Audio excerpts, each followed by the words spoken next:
y es la definición a la que me refería, que la personalidad de Aragón queda definida, dijeron, por el hecho histórico y por la actualidad de querer ser. Yo creo que esta suma de hecho histórico y actualidad de querer ser, ese autorreconocimiento del que hablaba Laura, de alguna manera, historia y voluntad colectiva, pasado, presente, sobre todo futuro, creo que es lo que mejor define una nación.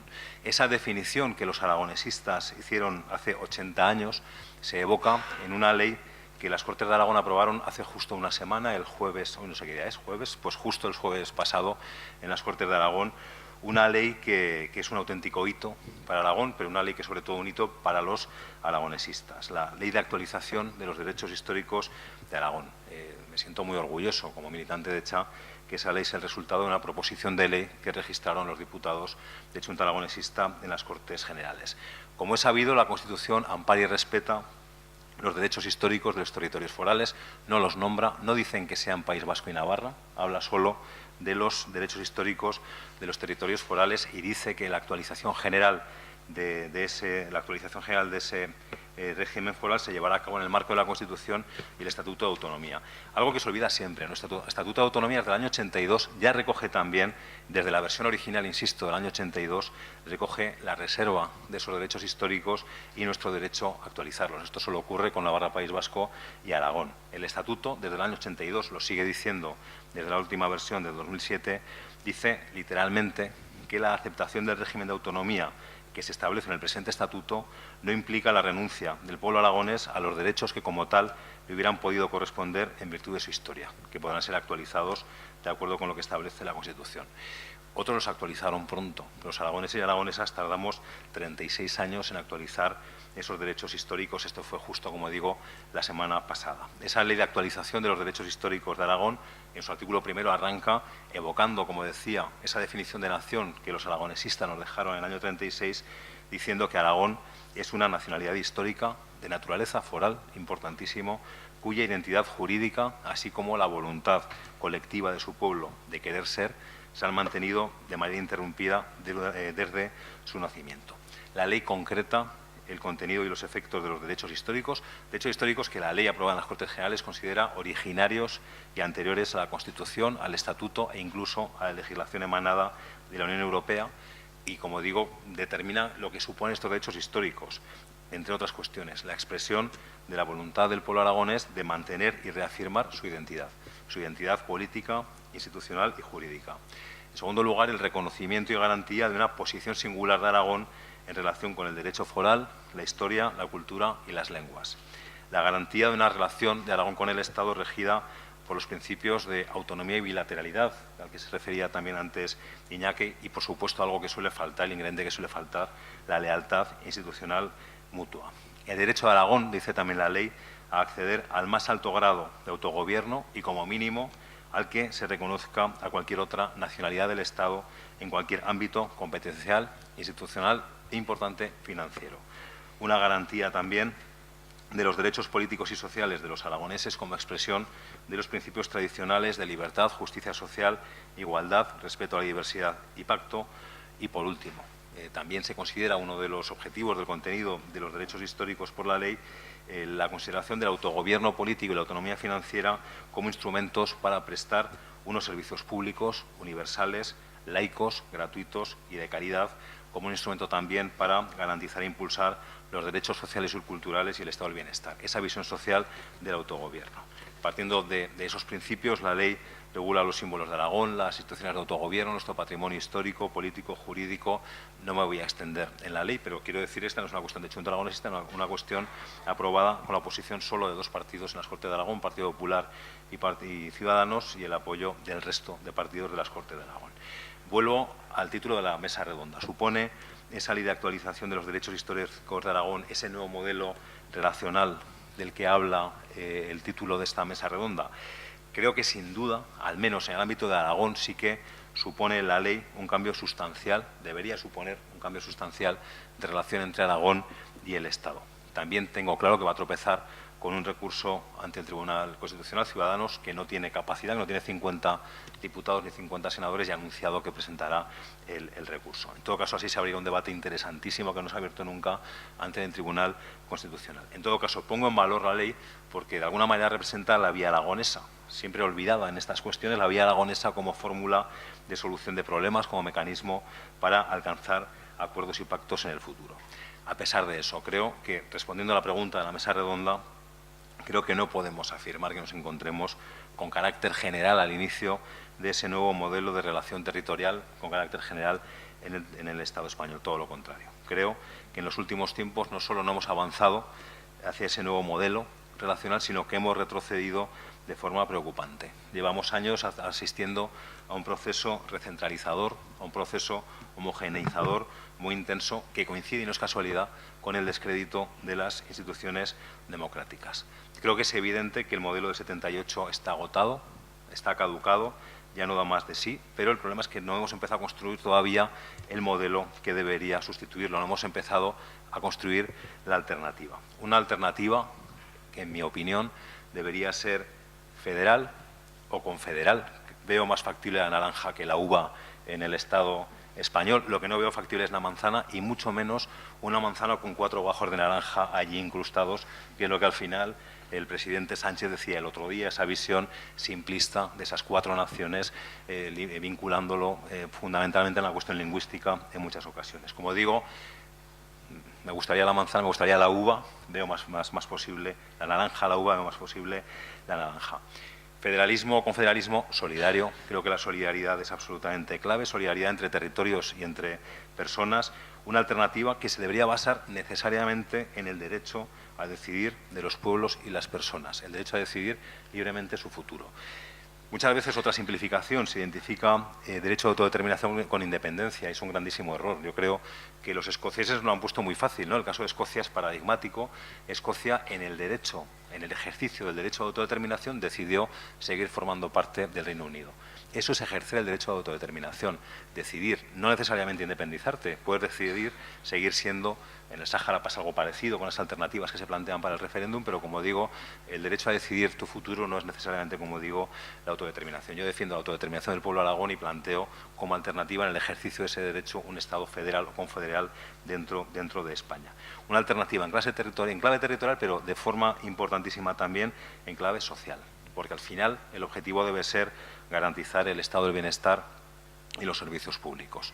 Digo que la Constitución está agotada, pero reconozco que el título 8º de la Constitución fue muy útil, fue importantísimo, permitió, en primer lugar, establecer el procedimiento que nos permitió a algunas naciones, algunas nacionalidades en terminología constitucional, recuperar el autogobierno arrebatado. En el caso de Aragón, un poco antes, en Cataluña, en 1711, a la vez que Valencia, también por derecho de conquista del primer Borbón a través de los decretos de Nueva Planta. No solo Cataluña perdió su independencia a principios del siglo XVIII, también Aragón en unas circunstancias muy parecidas, incluso 3 años antes, como digo, que Cataluña.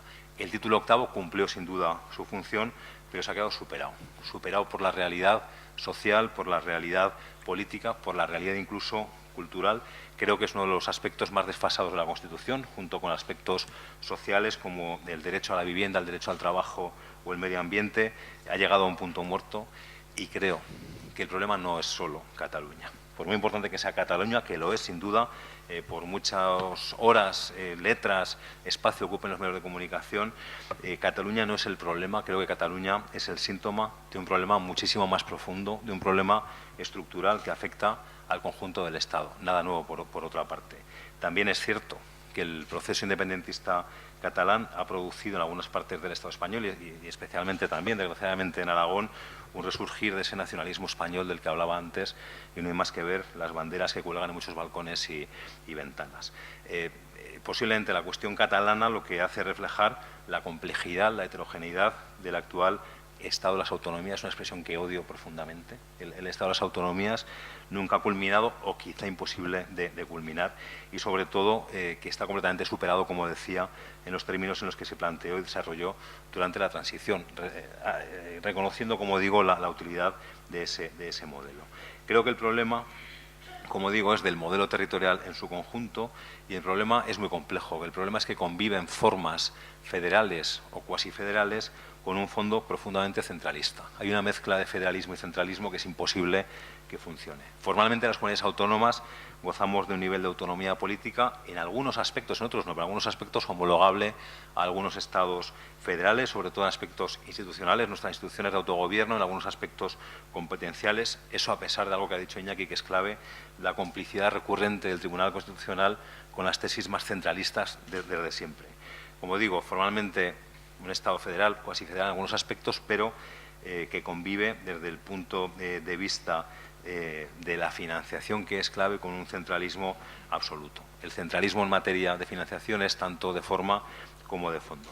Y es evidente que no hay autogobierno político real sin auténtica autonomía financiera. Esto es clave y lo saben muy bien los centralistas, que quieren reducir el autogobierno a una mera descentralización administrativa. Pongo un ejemplo desde hace muchos años, hace más de 20 años, desde el año 96, que decía Luis, Aragón tiene reconocido en el Estatuto el derecho a suscribir con el Estado un acuerdo bilateral económico-financiero. No es lo mismo que el régimen foral vasco-navarro, aunque en la ley de actualización también Aragón se reserva el derecho a requerir ese régimen fiscal financiero propio en una hacienda foral. Como digo, hace 20 años tenemos reconocido el derecho a ese acuerdo bilateral con el Estado y ningún gobierno central ha estado dispuesto a firmarlo. También es cierto que hasta ahora ningún gobierno de Aragón se lo ha creído ni lo ha reclamado.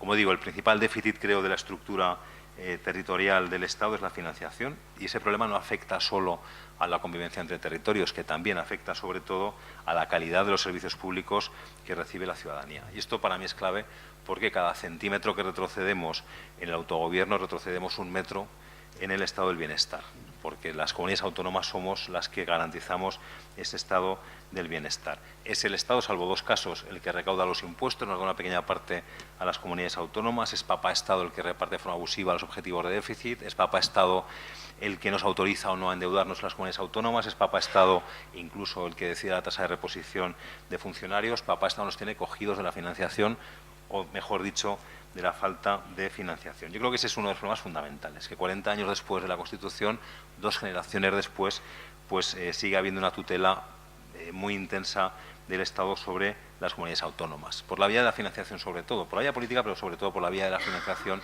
y eso lastra el desarrollo político, social, económico, cultural de las comunidades autónomas. Termino. Creo que es urgente, que es imprescindible empezar a diseñar ese nuevo modelo relacional del que hablabais en la mesa redonda. Creo que necesariamente tiene que ser en clave federal, en clave solidaria, o seguiremos arrastrando los conflictos territoriales, pero también la desigualdad social. Creo que tenemos que tener claro que tenemos que iniciar una segunda transición que refuerce las libertades y los derechos sociales, que regenere el sistema democrático, es un problema también profundísimo en todo lo que estemos hablando, y que avance de forma decidida hacia el reconocimiento de la realidad plurinacional del Estado, pero no de forma retórica, sino de forma realista. Y sin duda el Estado federal es plenamente compatible con el reconocimiento de esa realidad plurinacional. Muchas gracias.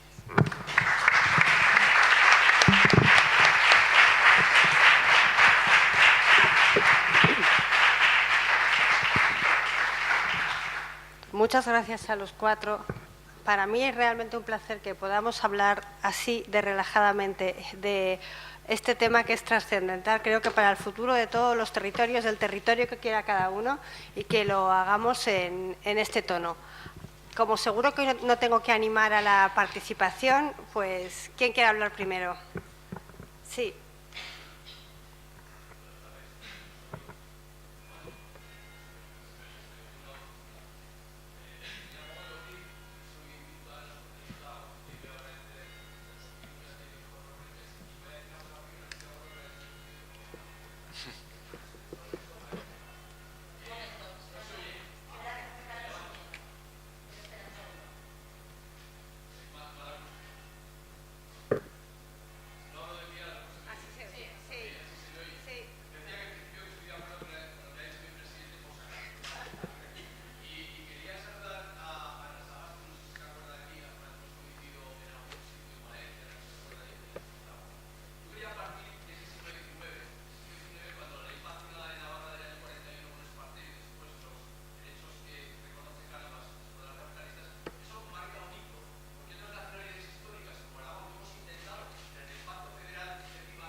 Bueno, gracias por la pregunta. Bueno, no sé si será o no ciencia ficción, porque, claro, nosotros ¿qué pedimos? Pedimos que se pregunte a la ciudadanía, porque es un poco lo que decía él, ¿no? Derecho de autodeterminación no es independencia, por lo tanto, nosotros no queremos imponer la independencia, la queremos votar. Y por querer votar la independencia nos ponen en la cárcel, además sin base jurídica, pero bueno. No, perdonar, no voy a silencio, por favor. O sea, me parece tan importante los que estamos arriba como los que estamos abajo, pero la persona que tiene la palabra y contesta a alguien. No podemos contestar tumultuariamente a cada una de las intervenciones. Por favor, os pido ese respeto. Gracias. Pues sigo. En todo caso, y abro comillas o abro un paréntesis, la criminalización de organizar un referéndum se despenalizó en el 2005. O sea, es decir, no está penalizado organizar un referéndum de forma ilegal. Cierro paréntesis. Si nos propusieran un referéndum de autodeterminación y la independencia se perdiera, pues estupendo. Esto es democracia. Es decir, si es que eso es lo que estamos nosotros defendiendo y estamos batallando para que se sienten a negociar. Y cualquier propuesta que provenga de la otra parte habrá que proponerla a la gente para que la vote. Si se nos propusiera un pacto fiscal, pues habrá que el pueblo catalán deberá decidir sobre eso, porque la democracia, es decir, no es sumisión y por tanto la gente no somos súbditos y menos los republicanos. Todavía menos tenemos concepto de súbditos, tenemos concepto de ciudadanía.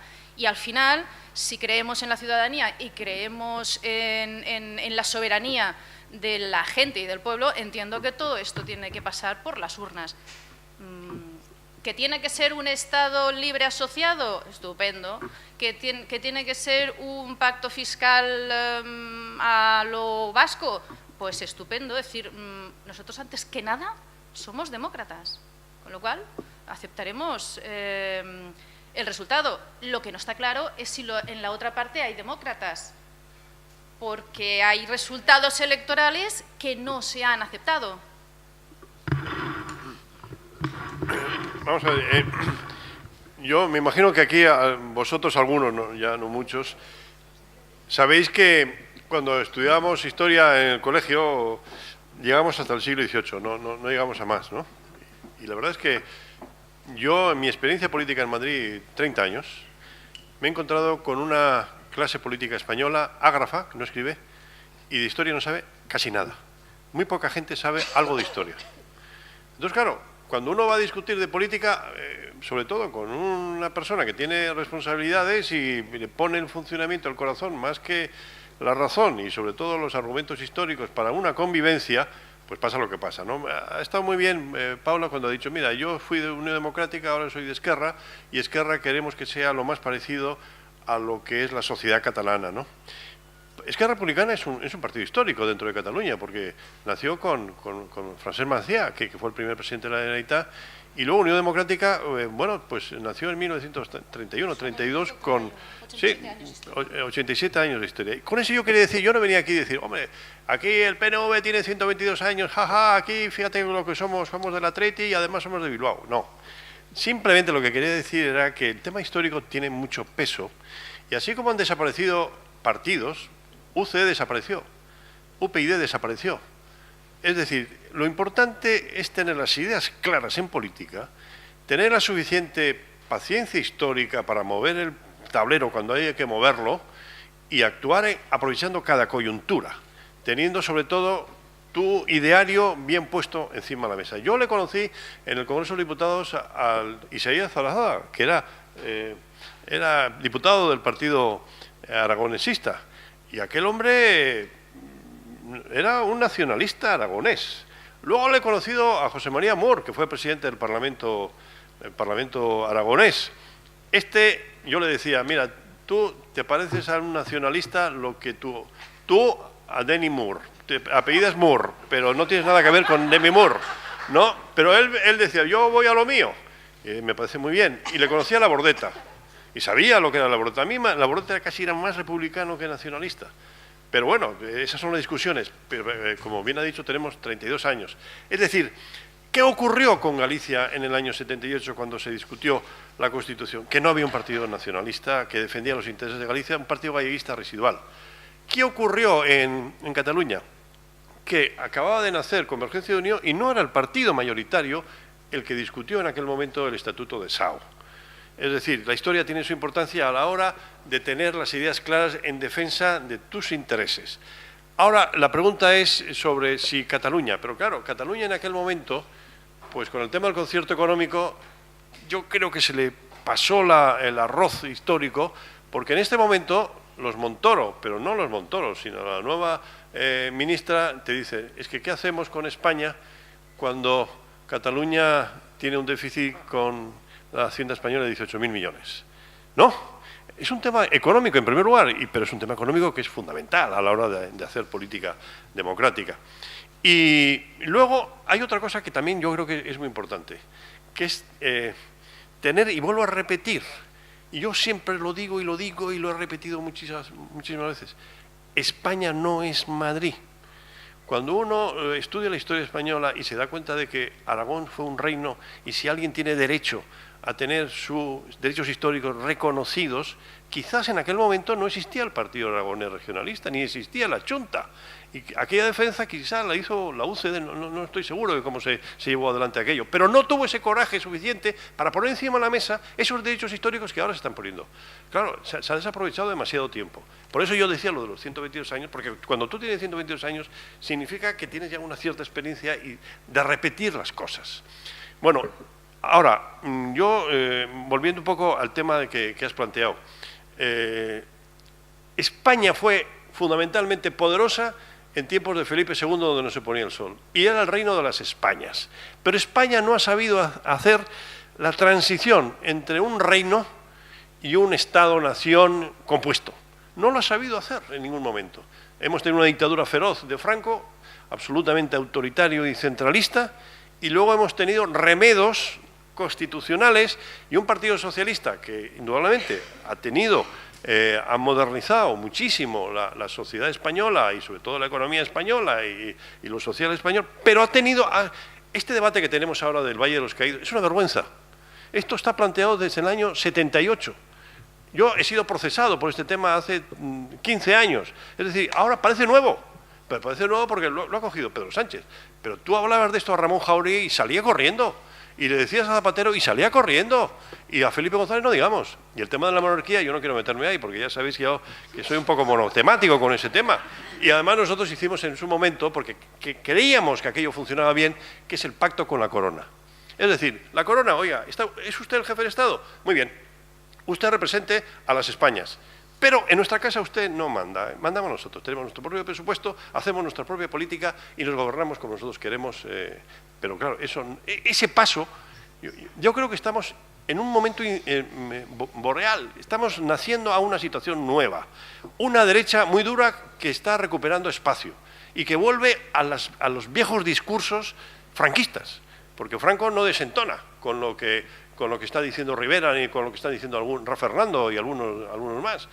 Pero, bueno, pues hay que tener, primero, cultura histórica, perseverancia y tener las ideas claras y, sobre todo, insistir. Nosotros nos llamamos Partido Nacionalista. Hemos tenido muchos problemas en Europa con ese Partido Nacionalista, con el nombre. Porque, claro, aquí el Partido Nacionalista pues, es un partido que más o menos no levanta ni sospechas. Pero en Europa es un partido muy vinculado a lo etnicista y muy vinculado pues, a lo pequeño y a no tener una cierta altura de miras. Tuvimos un debate para llamarle Partido Nacional. Nosotros, cuando andamos por Europa, nos llamamos Partido Nacional, no Partido Nacionalista. Y entendemos que en Europa el nacionalismo ha sido desvirtuado, porque como tú bien has dicho, un nacionalista español es igualito que un nacionalista catalán, vasco o aragonés. Pero ellos se dicen que ellos no son nacionalistas, ellos son patriotas. Claro, yo también sería patriota si tuviera mi nacionalidad, mi nación reconocida. Yo sería, a mí no me importaría que me llamaran solamente vasco, ¿no? Pero bueno, yo creo que todas esas cosas hay que discutirlas muchos y sin tanto filtro. Yo no sé lo que va a pasar hoy en el PP y quién va a ganar, pero os habéis fijado que toda la campaña del Partido Popular era a ver quién era más español. ¿Quién era más centralista? ¿Quién mantenía los tópicos de siempre? ¿Quién era el que, con el tema de los presos, con el tema del cupo, con el tema... Es decir, esas son las banderas que enganchan y que movilizan las bajas pasiones de un español medio. ¿Y dónde está la intelectualidad española? ¿Dónde están los Marañones y los Ortega y Gasset de aquella época? No tenemos en este momento. Por tanto, yo creo que lo que tenemos que es armarnos ideológicamente, tener las ideas claras y hacer lo más posible política pedagógica. Nosotros estamos aprovechando la coyuntura, claro que estamos aprovechando. Con 5 votos de 350 demostramos a nuestra gente... Cuando nos dicen, ¿pero qué hacéis en Madrid? Si no pintáis nada. Y digo, bueno, hemos hecho caer un gobierno. Bueno, eso por lo menos nos ha armado. Y cuando tú dices, bueno, lo mismo, el Athletic de Bilbao está formado por 11 aldeanos, pero de vez en cuando juega el Bernabéu y hasta mete un gol. Bueno, pues la política es eso, ¿no? Y tener una paciencia histórica, pero sin renunciar a la defensa de tu propio ser y tu propia esencia nacional, ¿no?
Esther, perdona. No, un momento, déjame que reconduzca. Yo creo que la posición de tu ideología ha quedado muy clara y la has defendido muy bien. Me gustaría que hicieras preguntas a la mesa. Sí, ¿vale? Sí, que te he dejado expresártela perfectamente.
Esther, perdona que vuelva a intervenir.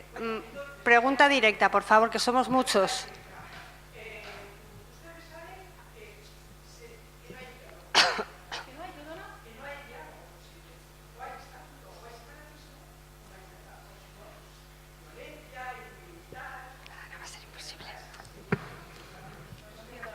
tampoco. ¿Qué es exactamente? Desde el punto de vista... ¿Cuál es el punto de vista, la solución según el punto de vista de Esquerra Republicana? Vale, perfecto. ¿La pregunta es para Esther o para todos los de la mesa? Vale. Para nosotros la solución es diálogo, diálogo y negociación. Es decir, nosotros no nos vamos a levantar de la mesa de negociación, ni lo hemos hecho. Bueno, tú me preguntas nuestra posición, tú piensas que no es verdad, bueno, es tu realidad y esta es la mía, en fin. Nosotros no nos vamos a mover de esta mesa de negociación en la que queremos estar. En todo caso, serán los otros los que no se van a sentar a negociar o van a limitar los ítems sobre los que quieren hablar. Y luego, también un tema que has dicho, has negado la plurinacionalidad del Estado. Sí, has dicho una nación de naciones no existe, solo hay una nación. Y yo he empezado, fíjate, he empezado mi intervención diciendo que una nación es una nación porque se autorreconoce, no necesita que los demás la reconozcan. Es decir, que tú no me reconozcas a mí o al pueblo catalán no significa que el pueblo catalán no exista y que no exista como pueblo y como nación. Y esa es la diferencia entre Estado y nación. Perdona que te interrumpa, Laura. No vamos a interrumpir a quien tiene la palabra, ni de este lado ni de este, por favor, ¿vale? Gracias. No, nada, que quería un poco apuntillar esto de esa negación de la existencia de las nacionalidades o de las naciones que existen, porque negarlo no lo quita de la realidad. Es decir, y la realidad es que cada 11 de septiembre o cada X días que hay una convocatoria, metemos 2 millones de personas en la calle movilizadas diciendo que son una nación y que tienen derecho a decidir. Bueno, tú la negarás, pero la tenemos. María. Va dirigido a PNV y Esquerra Republicana. Después de oíros hablar, mi resumen es insolidaridad total y absoluta. Insolidaridad, primero porque los cortes históricos los hacéis a vuestra medida, no a la medida de la historia. Los cortáis donde os apetece y donde os va bien. Segundo, porque os autoproclamáis nacionalistas, pero nacionalistas para vosotros, no nacionalistas para el resto de las posibles multinaciones que pueda haber en este Estado, ¿vale? Al final, me da la sensación de que esos derechos que vosotros autoproclamáis están más vinculados a la posición de privilegio que se os ha dado desde Madrid y que se ha hecho posible que tuvierais unos diputados en las Cortes Generales que han dado gobierno o han quitado en la medida de vuestras necesidades, que habéis estado negociando y que al final habéis sido unos oportunistas de las situaciones que os han venido de la mano. Entonces, me voy un poco decepcionada porque esperaba encontrar una sensación que fuera menos monetaria y que fuera más vinculada a cosas que fueran más reales y que de verdad expresaran el sentimiento de las personas. Al final, bueno, vuelvo a decir tal como he empezado. Para mí la actitud de vuestros dos partidos es de insolidaridad total. Y María, perdona, eso, ¿qué? Aparte de decir lo que te parece la ideología ¿Os creéis nacionalista, responsables de haber dinamitado el estado del nacionalismo por haber mercantilizado un poco vuestra situación y eso ha generado un movimiento de subida del nacionalismo español? Gracias. Yo no creo haber mercantilizado con nada. Nosotros lo único que hemos hecho es llevar a cabo un programa político que era legal, que en ningún momento nadie lo dijo que fuera ilegal, y lo que hemos hecho es llevarlo a la práctica porque ha ganado unas elecciones y, por tanto, esto digamos que es la democracia y es lo que se supone que tiene que ser en un Estado democrático de la Unión Europea. Pero sí que quiero apuntar el tema de la insolidaridad. Yo en ningún momento de mi exposición he hablado ni de dinero ni de pacto fiscal.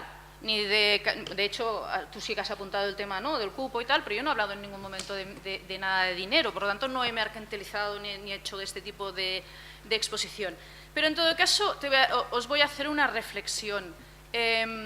Cataluña representa el 20% del PIB de España, representa el 25% de las exportaciones industriales y representa el 25% de la producción industrial de España. Con estos datos, ¿creéis que no generamos financiación suficiente para